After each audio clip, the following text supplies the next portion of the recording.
What is critical radius of insulation?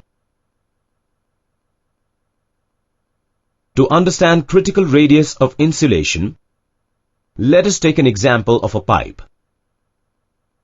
of external radius R1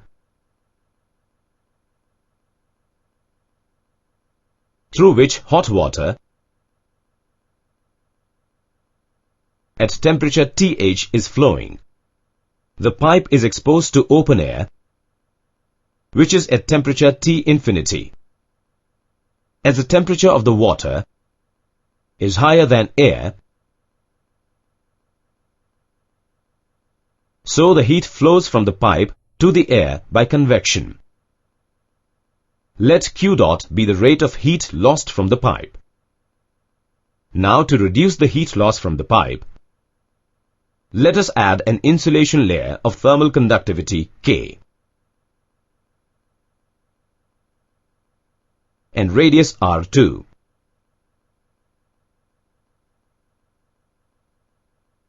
Let us analyze the effect of insulation on heat transfer rate.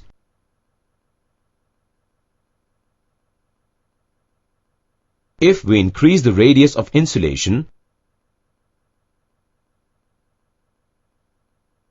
we see that the rate of heat loss also increases. It keeps on increasing till heat loss reaches to its maximum value. Let RCR be the radius of insulation corresponding to the maximum heat transfer rate. Now, with further increase in the radius of insulation, the rate of heat loss will start decreasing.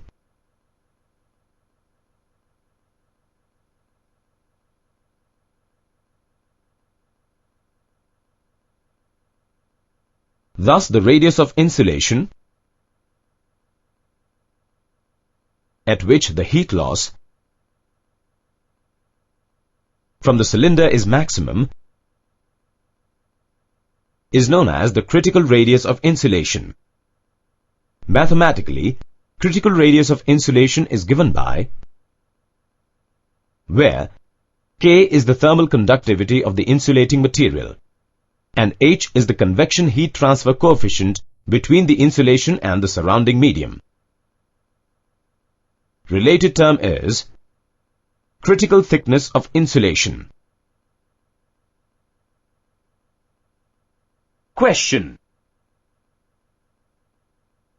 Remember keywords. Related term is remember diagram. Remember definition.